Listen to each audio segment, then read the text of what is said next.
Good to see you. Wow, what do we got happening there, Ben? It takes the focus off the other parts of the body. Now, it must be nice wherever you go. It's always good when the main legacy that you've left in life up to this point is so well respected. You know, I'm sure there's some guys who have to back up to the window to receive their kudos from people because they probably think they're jerking them off with them saying they really love it. But it must be nice to know that everybody from our generation thinks of Python as the Mount Rushmore of comedy. Well, it's kind of flattering, a bit overwhelming, but that's nice, yes. Well, I often thought it's like Buzz Aldrin, you know, the guy who was the second guy on the moon. So what else did he do? Yeah, I remember he came back to Earth and he ended up selling Diatsus at some lot outside Tempe, Arizona, and I'm sure he was there one night. Do you have the address?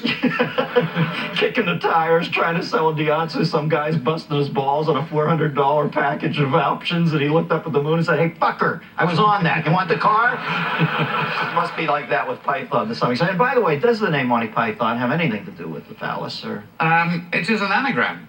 Yes. Of the phallus, really. It's sort of in Dutch. It's Python is, of course, as you pointed out, is the name for the trouser snake, which is, and also there was the cult of the phallus, which is the python in Greek times. So there are snaky connections. What did the cult of the python do? The cult of the python involved a lot of wriggling about by lots of maidens. There was a lot of orgiastic behavior involving Greek oil. This is true, actually. You can learn a lot. Greek oil and a lot of writhing around and the inhaling of all sorts of strange fumes. And it went on for days. Yeah? I have the address. Why or maybe this isn't the case. I don't know how it is in England with an upbringing, but in America we're a very phallus-oriented culture. Are boys growing up in England not fascinated with their genitalias, or? Well, probably more so because we have a very strange education where all the boys are put together and all the girls are kept separately. So it drives you completely nuts. And there's an awful lot of indoor sports go on, you know, to say the very least. In fact, the very basis of the Boy Scouts is that, isn't it? You might be running solo on that theory, but go ahead, explain it to me here. Well, Baden-Powell's book was, in fact, called Camping for Boys, which is thank you. You mean Baden-Powell, the guy who commanded the troops in Desert Storm? Baden-Powell, the man who invented the Boy Scouts. Oh. He decided to take a lot of boys in shorts on holiday in tents. And learn to tie knots. And got away with it, basically. Well, I didn't know that about Baden-Powell, but I'll have to research that. Get my badge. Do you believe in the aphorism, it's not the size that matters, it's what you do with it? Is that true? I often think women say that because women are essentially nurturing creatures, and then the moment they leave, they get on the phone with their girlfriends and laugh maniacally at how small our peckers are. But, well, it is for this reason that I believe very strongly in premature ejaculation. Levels the playing field. It gets it over with, and you've still got time to go to the cinema. And you've got your own tickets now. Yeah. It was good for me. What's the problem? What about now? I often think there's like a obviously double standard for women and men in films nowadays. You know, you see the women's breasts so capriciously. I mean, any example to pop that breast out, it's there. But other than Richard Gere, I can think of when he had the level or blinds casting that raked shadow across his cock in American Gigolo, or what was that? What else have we seen a dick in a movie? Girls, can you help me there? I think Costner. Costner showed his dick, didn't he? Oh, there was a huge dick in that Oliver Stone football movie. Did you see that thing? I kept looking for Johnny Weissmiller to hang off that one. That was the biggest dick I've ever seen. Biggest dickest. What? Shout it out. All right. But that was a fake, Miss Jane Pittman prosthetic dick thing. That was not his real dick. No, this guy's naming guys that he's got on home movies. Michael O'Brien.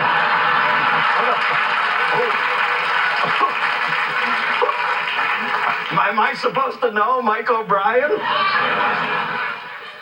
All right, we'll take your word. You've got Mike O'Brien's penis on film. I think you have a double standard in America. You're very strange because in hotel rooms, if you turn on the pornography channel, Yes. they don't show the dick in America. Well, this is very strange. This is pornography, and you don't show a dick. Well, what's going on there? Could you explain that to me? I mean, Well, I think it's a pretty homophobic society in America, by and large. I think there are a lot of men who are threatened. I think more evolved cultures, men are less threatened. Guys don't want to see dicks even when they're watching it fuck a woman, essentially, because they can't tell if they're digging the woman or somehow the dick's creeping into their head. You know? just makes pornography rather irrelevant then, doesn't it? Yeah, well, I think when you break it down, that's what a lot of guys are pissed about. There's a, you know, for God's sakes, there's people dragging people along roads, and then, you know, boys don't cry. There's that whole subculture, guys who feel the last tumbler's about to click, and they're going to be sucking dick themselves in the next few days, and they don't want to see it in film for fear they'll fall into some, you know, dick trap. Whoa! That's my theory. We've got a phone call for you. We've got line one, Dominique. Yeah, from Gastonia, North Carolina. Dominique? Hey, Dennis. Hey, Eric, how you doing? Anyway, I guess you're the guy in the relationship. I have a friend who lifts a 20-pound weight with his penis. A 20-pound fucking weight with his penis. Yeah, but how many reps?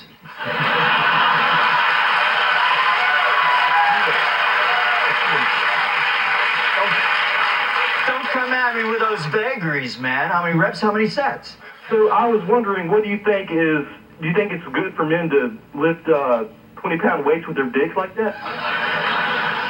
I was wondering, how hard is it to reside in a state like North Carolina when you're a guy named Dominique? Your dick must have a black belt. All right, line four, we've got Amy from Conway, Arkansas. Amy? Hi. You from Arkansas? Absolutely. A lot of dick flying around out Nothing else to do. there. What's up, Amy? What's your question?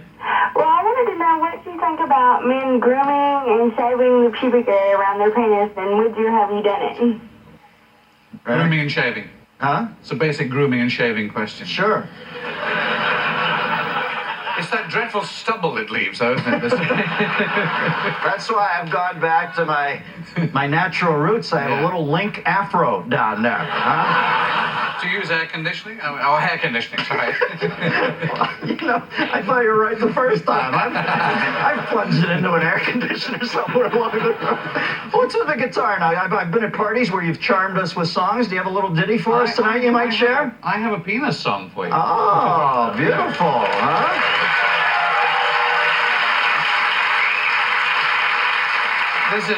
This is relevant, isn't it? Yeah, sure. This is a sort of Noel Coward type song, and it goes like, "Good evening, ladies and gentlemen. Here's a little number I tossed off recently in the Caribbean. Isn't it awfully nice to have a penis? Isn't it frightfully good to have a dong? It's swell to have a stiffy, it's divine to own a dick, from the tiniest little tadger to the world's biggest prick. So 3 cheers for your Willie or John Thomas. Hooray for your one-eyed trouser snake. Your piece of pork, your wife's best friend, your Percy or your cock. You can wrap it up in ribbons. You can slip it in your sock. But don't take it out in public or they'll stick you in the dock. And you won't come back. Oh, thank you very much indeed.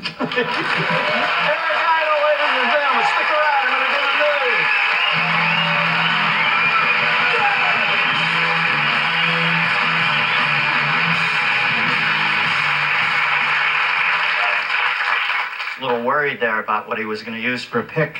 Now,